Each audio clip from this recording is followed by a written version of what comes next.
fulfill our mandate. In the Amazon, we have built bridges between science, governments, and local actors. We support initiatives of satellite monitoring, the strengthening or capacity building locally, transparency in deforestation data, and the funding oriented to prevent the natural causes of deforestation. And regarding the forests, we support, I would say, three action areas. The first one is the early prevention, which is, well, in order for the fires not to become catastrophic, it is crucial to identify the risk points with enough anticipation. And here we see the products derived of geosciences and teledetection. Then the real-time monitoring and rapid response. When there's a fire, we need to have satellite um, layers, remote sensors, and alert systems, which allows for a more efficient reaction. And this can be the difference between a controllable fire and a catastrophe. Third, the integration with local knowledge and territorial governance. The indigenous communities and local communities have ancestral experiences in the management of fire and a deep knowledge of the territory. Their active engagement is key for the in technological interpretations to make sense and to be legitimate. Amazon Tech 2025 is presented in a very timely moment. This forum is not just going to show technological innovations, but also local experiences that are successful in terms of monitoring. The important reports coming from ACA about deforestation and its causes in the Peruvian Amazon in the last few years are a clear example of that. But it's not enough with diagnosing. It is necessary to establish a course of action. Amazon Tech may be that bridge between science, technology, and effective policies. And I hope that during this event, we can get new collaborations, projects of joint work, and sustainable commitments. So, to finish, I would like to reiterate our firm commitment from NICFI to support with technical resources, build local national capacities, incentivize inclusive alliances, and promote informed decisions with a long-term vision. The intervention facing the fire cannot be sporadic. They need to be integrated in wide protection, restoration, and resilience strategies facing climate change. I do wish you, or Amazon, I wish you an Amazon Tech full of innovative ideas and open dialogue, concrete projects, and seeds of a long-lasting cooperation. That this day is not just a discourse, but that it is translated into real actions on the Amazon territory. Thank you so much for your attention.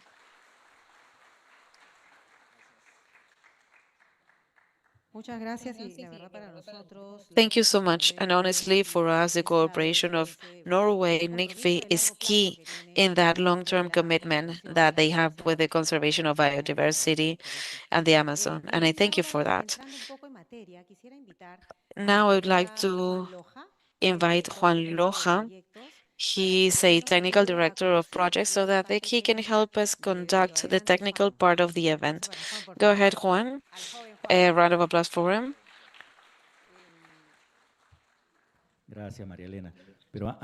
Thank you, Maria Elena. But before you leave, our colleagues have just informed us that in the social media, ACAS, and in the Zoom, we have a lot of people watching us. So it would be worth reading them.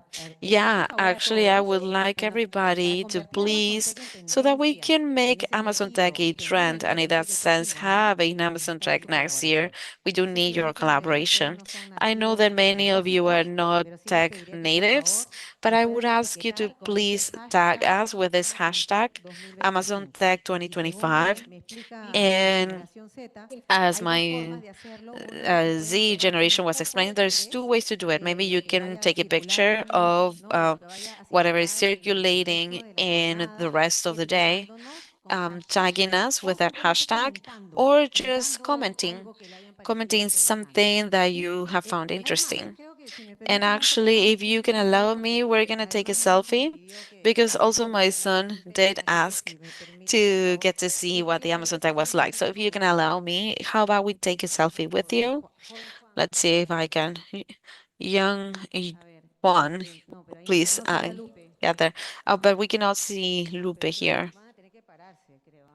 I think that you're gonna have to stand up.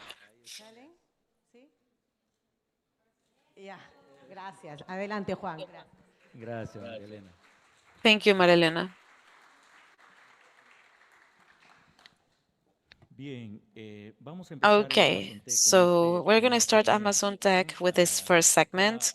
La parte de Um, we presentaciones have the part internacionales. of En este international bloque vamos a presentations. tener In this block, we're going to algunos be having expertos some internacionales experts, contándonos international experts qué es lo telling que se us hace para monitorear what el is being comportamiento done del to incendio monitor the o fires, to monitor toda esta vorágine all que of está ocurriendo this en la Amazonía thing that is como, happening como in the parte de un trabajo Amazon intenso por as part parte of de of a NASA. very Quiero hard contarles work también to que stop al it. finalizar I la also want to tell presentación you vamos a that by poder the ver time we algunas finish the preguntas. presentations, we're going to be Van able a to ask poder some ver questions. en You're la going to see pantalla a QR lo code que in the indican screen. ahí y You van can a poder scan hacer sus it, and preguntas a you're going to través be de able ese to código send the questions QR. through that QR code. Eh, Ahora quiero Now, presentarles I al would primer like ser to vivo, a Matt introduce Feiner. Él Matt es doctor Viner. en ciencias He is a biológicas PhD por la in Universidad de biological Washington. Es biological sciences pionero en by el the uso State de University of Washington, and redes he's a sensoriales pioneer in the de use of detección real-time e satellite incendios monitoring to y combat actualmente es director deforestation del and fires. And programa currently, de he is the Amazon director of the Conservation en MAP Estados Unidos. program of Amazon Conservation in Permítanme the un US. aplauso So a Matt. let's receive him with a round of applause.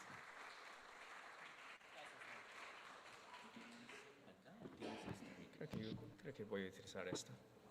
Gracias, gracias. Gracias, Thank you, Juan. thank you, Gracias a thank you, todos. Juan, Yo and quería thank you, mencionar, everybody. esta es I mi would like to cuarta say vez that this is my presentando en fourth Amazon time Tech. presenting in Amazon Tech. Entonces, gracias por So, seguir ayudándome thank you para for participar desde still 2021. inviting me to participate Pues since he sido 2021. I escogido. think that was the first time. I think I've only missed one. Bueno, sí, yo voy a hablar Well, de yeah, los I'm gonna be incendios talking domésticos about y the sobre fires, todo and particularly, voy a hacer resumen de lo que pasó I'm gonna summarize what este año happened pasado, last el año year, nuevo, lo que 2024. está It was pasando a very ahora hard year. en el año What is happening 25 y now in las 2025, implicaciones por el and the futuro. implications for the future. Y voy a hacer resumen de, yo And estoy I'm going to desarrollando el summarize. proyecto I'm in MAP, charge of the que es MAP el monitoreo en project, tiempo which real. is the real-time monitoring of the Y de vez Amazon. en cuando And every now publicamos and de then lo we que do está publish pasando.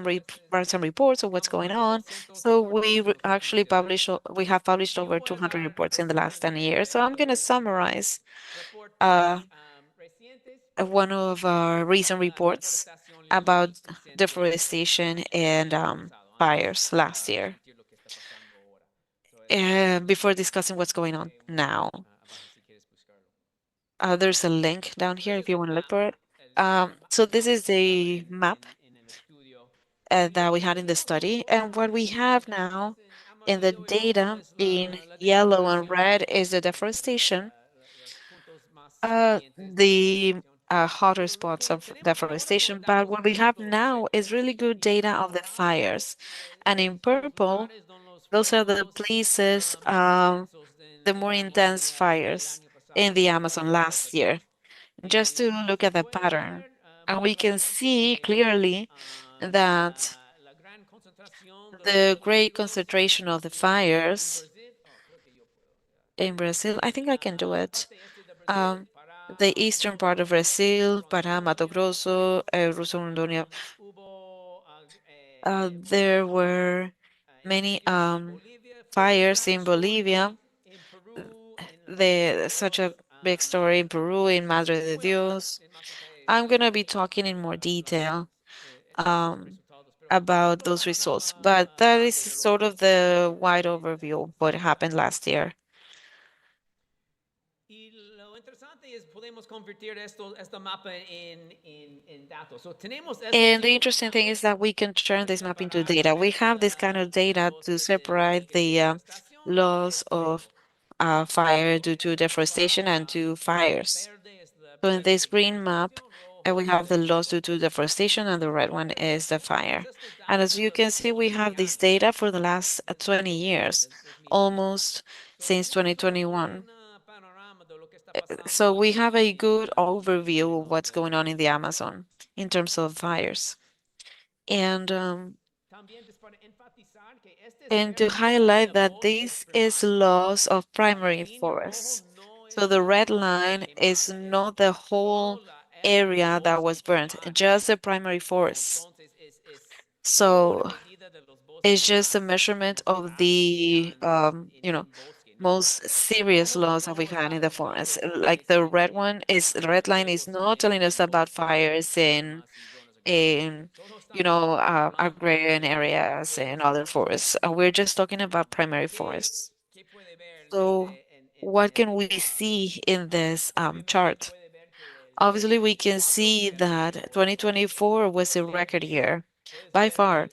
del You can see 2016 in casi 2 2020, millones de hectáreas, 2016, pero en almost 2 million hectares, 2024 but 2024, casi 3 millones. almost 3 million. Récord.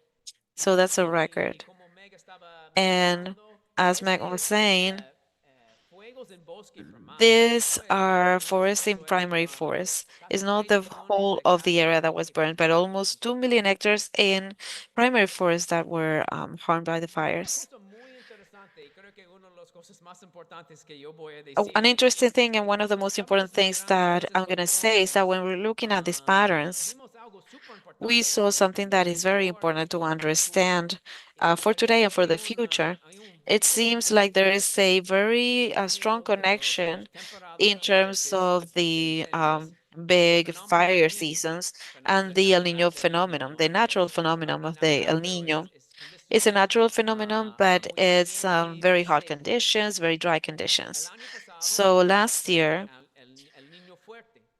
we had a strong El En Nino phenomenon. 2016 el Niño Also in fuerte. 2016, it was pretty strong, Las very letras strong. fuertes significa El And Niño fuerte. so, as you can read, El we año can see El pasado Niño en Fuerte and 2017. El Niño Moderado, so it's sort of a mild El Niño that was Fue el 2010 and fuerte. 2019, where we saw the impact Ahora, the following tenemos que year. planificar So, in terms of cuando viene planning, el próximo Niño, por uh, ejemplo, when the ser next El preparados Niño is porque coming, hemos we visto need to be este better prepared patrón. because we've seen this pattern. Y también para And explicar que este also año to explain that 2025 this El year, Niño. 2025, Creo that's que not vamos El a Niño ver phenomenon. So I por think qué that we're gonna estamos see viendo why we're esas not tan seeing in the cierto news. sí, hay fuegos en Cusco, There are fires pero in Cusco, for no es el example, mismo nivel. but it's not the same level as we saw last year. Okay. Y para describir por país And y just to también por describe by country, we have the puede same ver map que here, but you can los see that in países con red, the menor countries with the incendios el año best pasado fue or Brasil, with the more difference of fires Bolivia, last year was Brazil, Bolivia, Venezuela Peru, y Guyana Venezuela, también. and Guyana also. Voy a enfocarme ahora And right en now I'm tres going to países focus in the y three countries of para bajar un the poco más Amazon, en the focus. Western Amazon to show in more detail. Tenemos Because we compañeros de have Bolivia. many Aquí Bolivia, yo colleagues quería in demostrarles Bolivia, and I de wanted to Bolivia. show this from Bolivia. So, también fue un récord por lejos It en was a Bolivia. record by far in Estaba Bolivia. muy, It muy, muy was duro el año a very pasado. hard Casi season last year. 800,000 hectáreas, casi Almost 2 millones 800,000 hectares de of hectáreas de primary bosque forest. I'm not primario. talking about the whole fire, just the Y primary se puede ver forest. que la gran mayoría And we fue can en see Santa that Cruz, most of it was in en Santa Sabanas de Cruz, Beni, in Sabanas de Beni, Chiquitano. and Tenemos un here in equipo Chiquitano, para we have a colleague that lo is que going to be llamamos addressing the Chiquitano forest as bosque well. That abierto. is this area. Muchos fuegos en esta So zona we can see that there's many tropical fires in this area. There's a lot of farming here in Bolivia. y en Perú And in menos, Peru, pero less, también but still, but still a record. Last year, almost 50,000 hectares, and we can see the uh,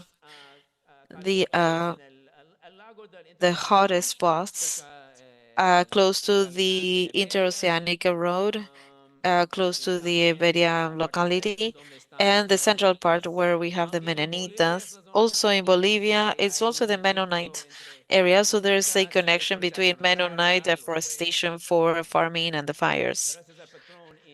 So that is a pattern in Peru, particularly in these two areas. And well, those are the hottest spots of the fires. And just to differentiate, for example, in Ecuador and Colombia, not so much. It's more deforestation itself. The fires aren't as bad. Um, at least last year in Colombia, for example, as in Brazil, Bolivia, and Peru. So that was last year. What is happening now in 2025? That is the most important thing now.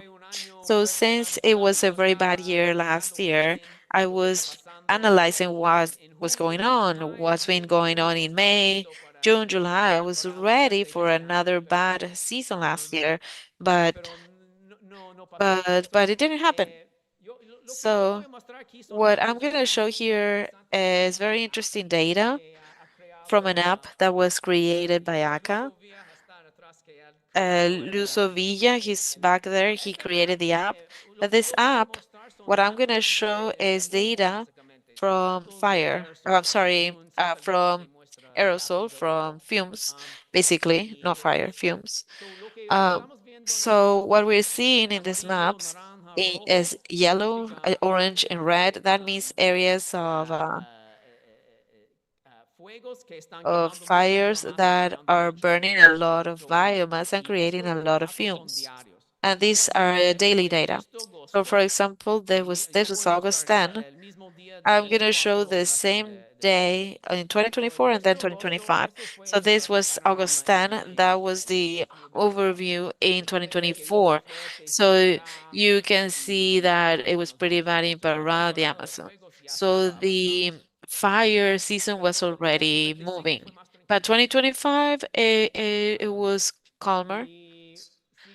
And again, by August 30 last year, it was looking this way. And you can see that we had big fires in Brazil. And at this point, even in Bolivia, it was already on fire. But this year is fine.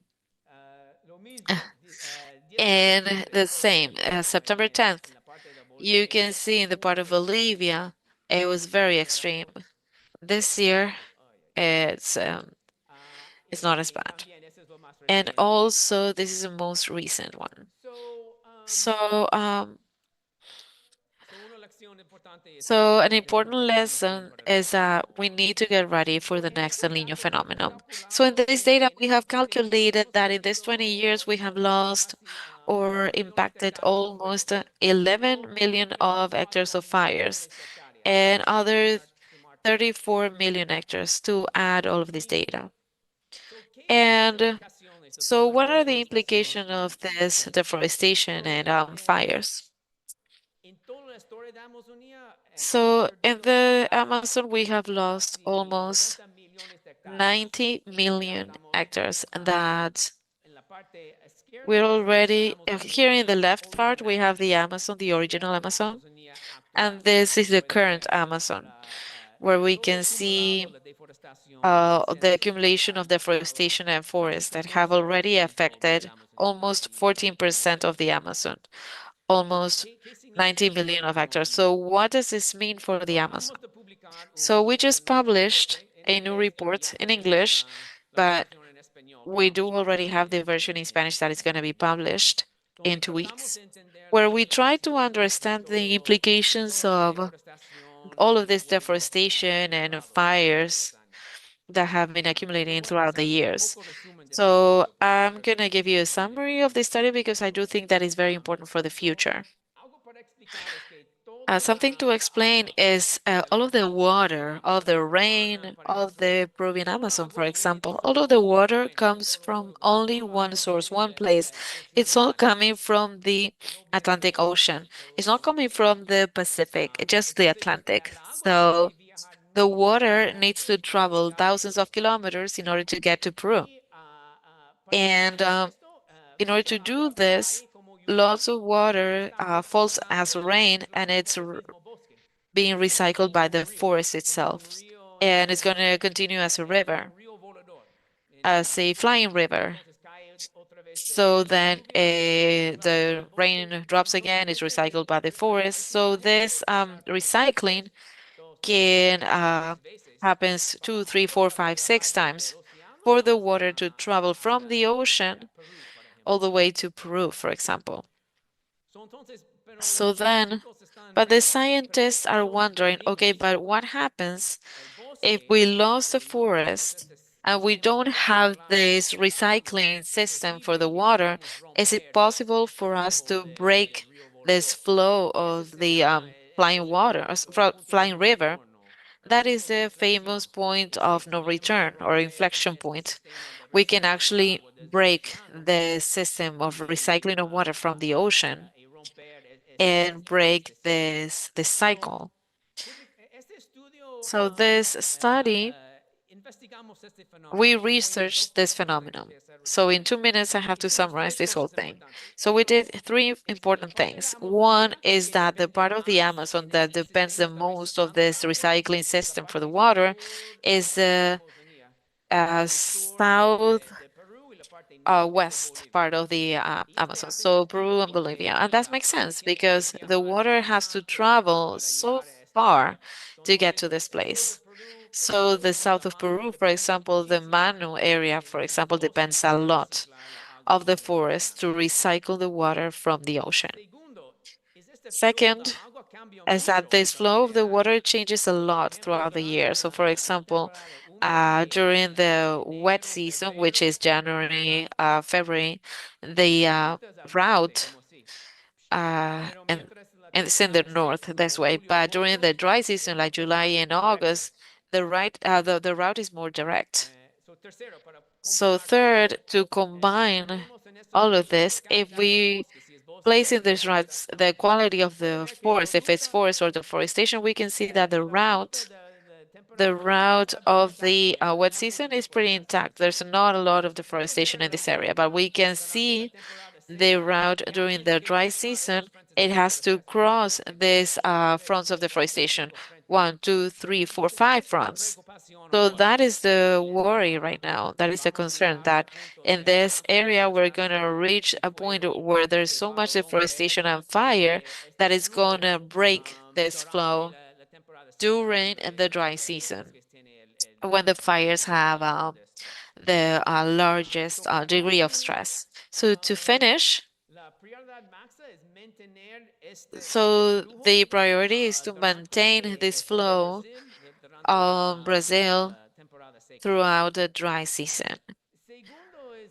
Second is to emphasize that this point of no return of our inflection point is not going to impact the whole of the Amazon in a moment, tomorrow. Like many times they kind of stay that way, but some areas are more vulnerable, more sensitive. And the Peruvian Amazon in the south, which is the most vulnerable to this point of no return, because they depend the whole eastern forest to recycle the water of the ocean. And the third thing that is very important for this audience, in terms of the tropical rainforests in Peru and Bolivia, they depend on what happens in Brazil. So I think it's a new world of consultation in which the country need to work together. And also we need to get ready for the next El Nino. Yeah, and that is my time, I believe.